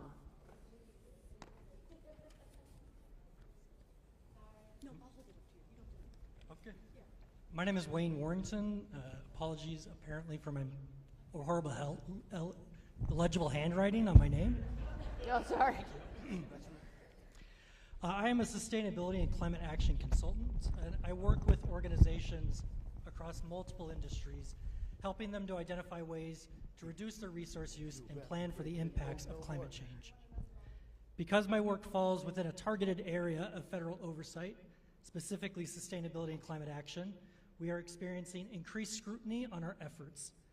This scrutiny creates both personal and professional challenges, as well as uncertainty and aggression towards professionals in my field.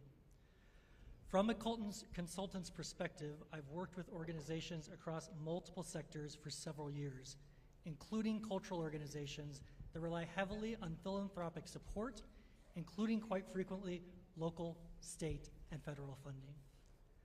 These institutions all play a vital role in their communities, but they often lack the financial resources to engage in climate action independently.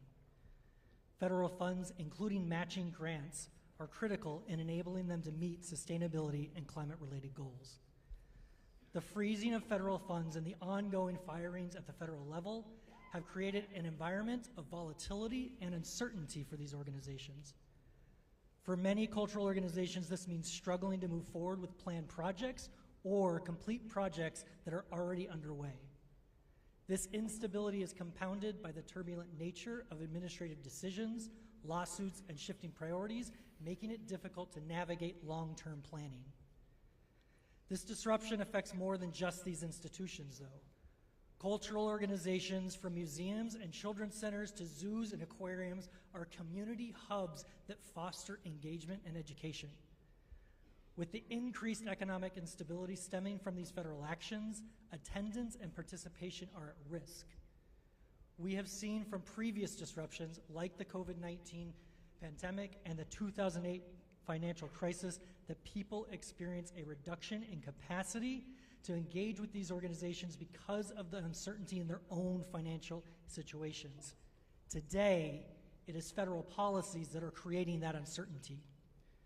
Many of the organizations I work with are located in regions highly impacted by climate disruptions, including flooding from heavy precipitation, storm events, and our own known heat.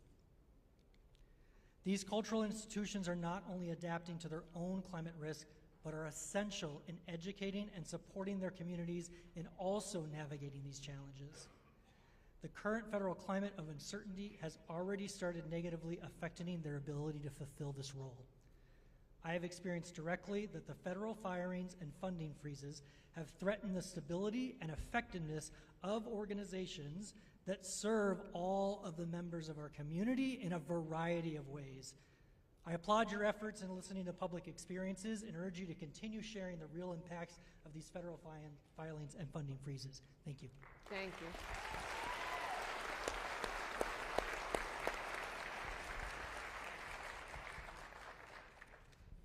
Right on the X. I'll hold the mic and try and stick to the minutes. Buenas tardes, good evening. My name is Erica Mock. I use she, her, ella pronouns, and I'm the Chief External Affairs Officer for Planned Parenthood Advocates of Arizona. I'm here to express our concerns over actions being taken by the federal government against the Medicaid program specifically.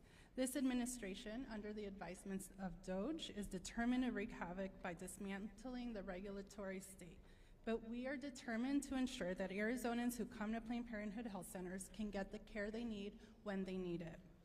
We're deeply concerned over the dismantling of the nation's Medicaid program, also known as Access, here in our state.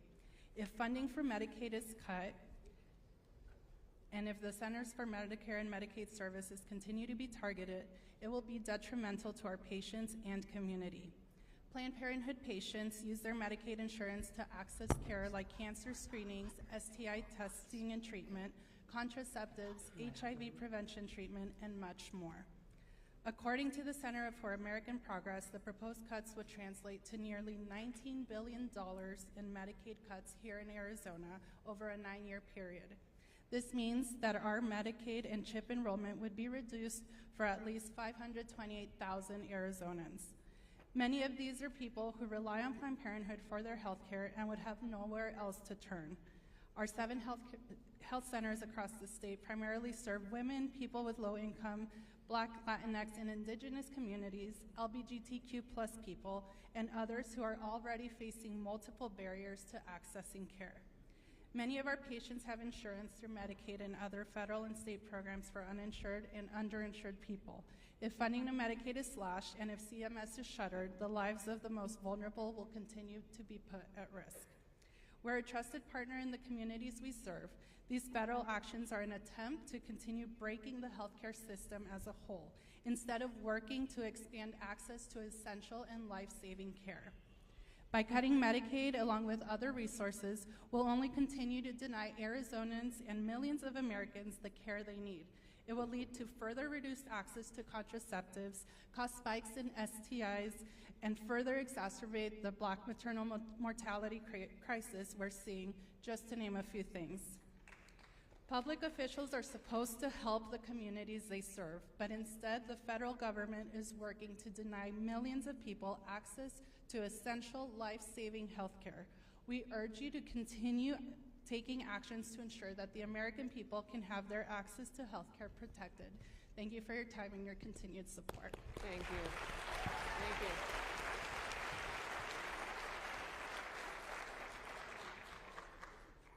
I'm speaking for Diane Rodriguez. She had to go home, so I'm speaking in her spot. How many of y'all like to go to the airport and wait in the long TSA lines? Well, if it keeps going this way, it's only going to get worse. My name is Jeff Thiemann. I've been a proud TSA employee for 22 and a half years. I'm not just an officer. I'm a father of 4 young kids ranging from 6 to 8 years old, and I serve as a local union steward for TSA AFGE 1250, which serves Arizona and Nevada for our TSA workforce. I stand before you today not just as an employee, but someone whose livelihood and whose family's well-being is directly impacted by the recent budget cuts and firings. These cuts don't just affect numbers on a spreadsheet. They affect real people, people like me, my coworkers, and our families. When staffing is reduced, we aren't just losing colleagues, we're losing part of our support system, the men and women we rely on to keep travelers safe every single day. Fewer officers mean longer lines, increased stress, and greater security risks. That's right. It puts an enormous strain on those of us who remain, forcing us to work under tougher conditions with fewer resources, all while knowing that our own jobs could be next on the line, next, I'm sorry. As a father, this uncertainty is frightening. I have 4 children who depend on me, not just for financial stability, but for the security that every parent wants to provide. The thought of losing my job or seeing my coworkers struggle to make ends meet is heartbreaking. We've given years, decades in many cases, of service to this country, and we deserve better than to be treated as disposable. We must stand together to push back against these cuts. We must remind decision makers that national security is not something that you cut corners on. The work we do matters, and the people behind the uniforms matter. Let's fight for our jobs, our families, and the safety of the traveling public. Thank you. Thank you.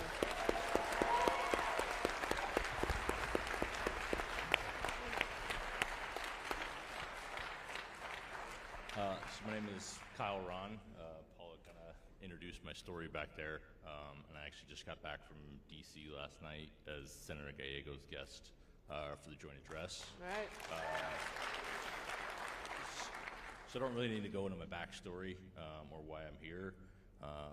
There's something I would like to talk about. Last night I heard it in person of, this is the end of unelected bureaucrats, and I'm pretty sure that DOGE is an unelected bureaucrat. But I think we're kind of missing a lot of things with our cascading impacts. I think we've identified it here tonight. My focus is national security, but I think we're identifying all these cascading impacts through all these different programs, grants, everything like that. I appreciate what you guys are doing. I just hope that we can kind of all come together and figure out a way forward. I think these cuts can be done in an efficient, thoughtful way. It doesn't have to be done with a sledgehammer. I appreciate what you're doing. Thank you, everybody, for being here and supporting everybody as they go through this. For the federal employees that are here, I appreciate your work. You're not alone, so thank you. I didn't have anything prepared. I literally just got in town, so. Is that it? We are running close to the end of time here. Do we have 1 or 2 more people who really passionately want to speak? We actually have 100 more people who still want to speak, believe it or not. Sophia, my colleagues, we have enough time for 1 or 2 more? Sure. Okay. And then we want to... Yeah, we did start a little bit late. Okay. Well, yep. Okay. All right. Yeah, and as you come forward, please talk louder. So because we've got more people, we're going to shorten up the amount of time. Tell us who you are, and what grant program or what program you're talking about, or where you work. That'd be great. Yeah, 1 minute each. Hi, I'm Michael Pierce. I am a U.S. Army combat medic. Vietnam shows you where my age is. And I've been around. I've seen enough of these budget cuts to know that there's something more serious at work here. And when I hear Department of Government Efficiency, I wonder, where did the U.S. Congress create this department? We have the Office of Management and Budget. We don't have this. It is run by an oligarch who is the richest man in the world. Bernie Sanders tells us that at the president's inauguration, there were 3 of these oligarchs in attendance. Their combined wealth of these 3 people, the combined wealth of just 3 people was greater than the combined wealth of 175 million Americans. That's no democracy to me. That's right. Now, you are doing a great job in the courts fighting this. There is a legal concept called quo warrantis. By whose authority? And I'm sure that that is in your pleadings, this issue. Now, for us, we may have to be called to the streets eventually. I'm not looking forward to it, but we might have to. I am pursuing a second career as a history teacher. The joke is, I teach history, there's no future in it. But I do have a wealth of history to give us ideas for now. And I'm referring to Frederick Douglass, who in another time and another crisis of the United States where the Union was in jeopardy, made the following observation. It is called Frederick Douglass's social equation. Power concedes nothing without a demand. It never did, and it never will. Find out just what any people will quietly submit to, and you have found the measure of injustice and wrong which will be imposed on them. And these conditions, they will continue until they are resisted with either words or blows or with both. The limits of tyrants are prescribed by the endurance of those whom they oppress. And we have to send a clear message to Elon Musk and all the other oligarchs. Here in America, the people rule, and we may not have billions, but we are the people. This is going to be the final comment, and then we'll turn it back over to the AGs for their final comments. I'm so sorry. Okay, go ahead. I'm going to try to be very fast. My name is Dana Strickland, she, her. I'm an Army veteran, and I became a trauma therapist to work specifically with current military veterans and their family members. The cuts to the VA, the Veterans Crisis Line, and disruptions to TRICARE are harming our service members, our veterans, and their families. I am one of the few, if not the only provider in the entire West Valley that specializes in working with survivors of military sexual trauma. One of the only, and the West Valley is huge. On average, the survivors I help have gone through 7 providers before they find me. I am in network with TRICARE and have been since 2019. TRICARE has not paid providers for any services on or since January 1st of this year. They are continuing to give us the runaround with billing, and this means that TRICARE beneficiaries for any kind of medical, physical, mental health care cannot get services anywhere. Providers are dropping off left and right, and we cannot afford to keep our practices open. We're being faced with potentially laying off our own employees, and I have nowhere, if I close my practice, I have nowhere to send my clients. No one else can work with them.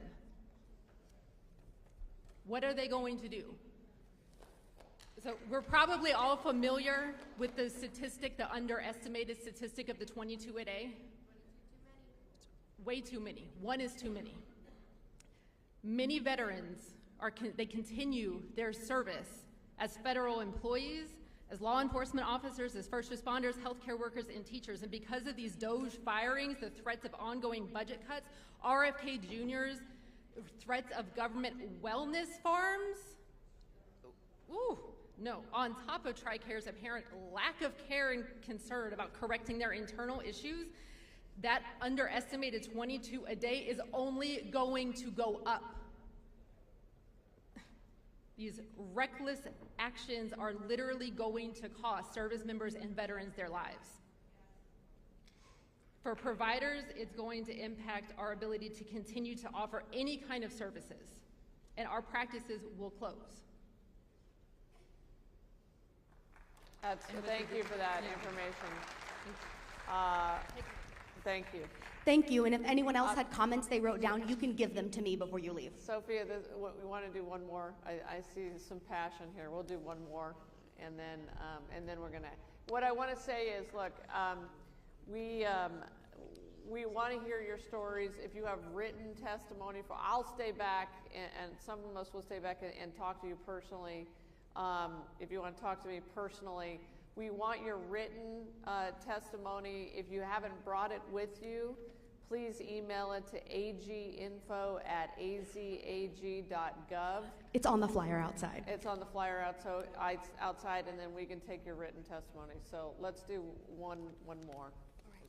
My name is Joshua Abbott. I worked for the USDA until February 13th. From what I understand, I may be getting my job back. I don't know. But what I will tell you, and the young lady who ran the food pantry and for food insecurity, why they're not getting paid is because there's one woman that works at the USDA downtown who processes those payments, and she's not allowed to do so. I left that office. She was the one lady who kept some of the paperwork in line.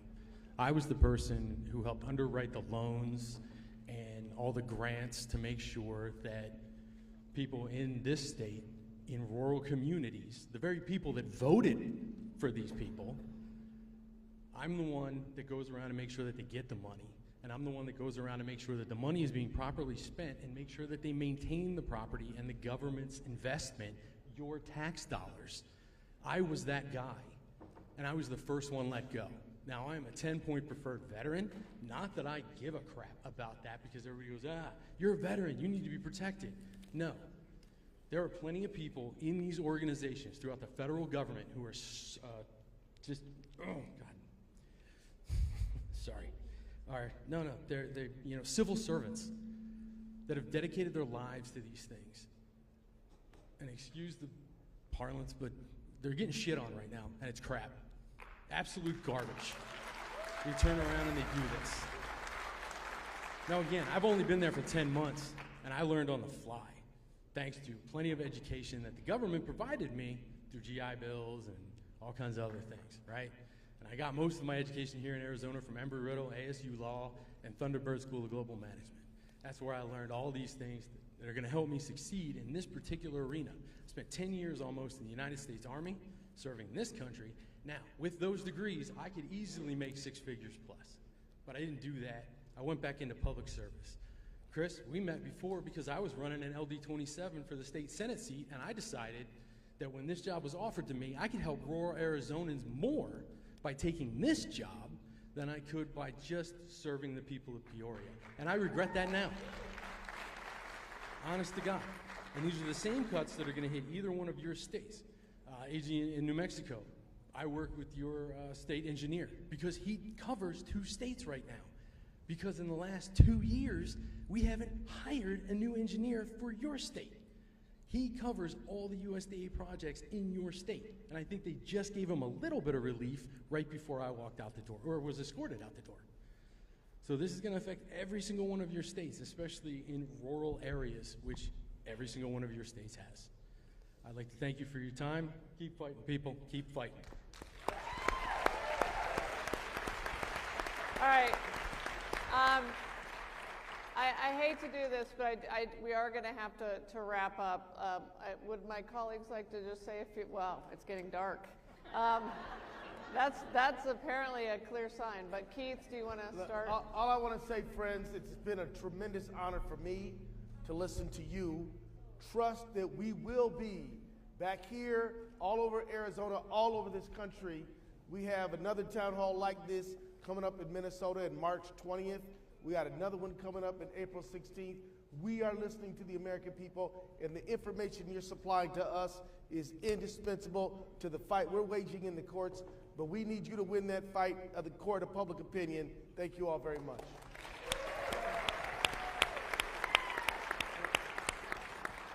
Thank you for taking the time to share your stories and be here tonight with all of us. It's incredibly impactful. We can't do our jobs without your stories. It's incredibly important. Thank you.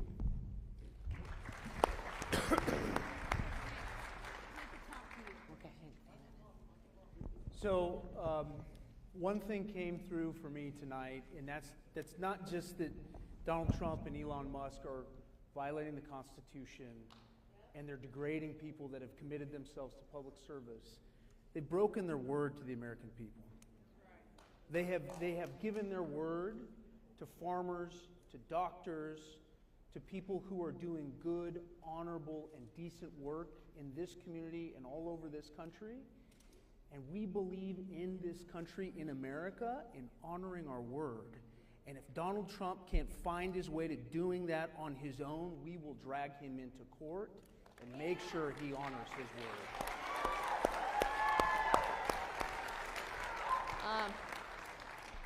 Listen, thank you all for staying so long. Thank you for your indispensable information.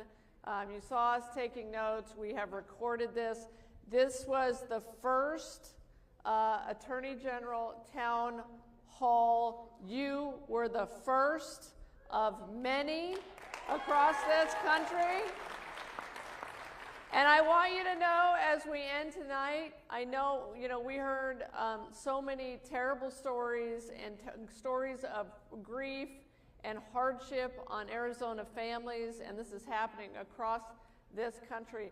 But I want you to know something, that these AGs, all 23 of us, are working our hearts out,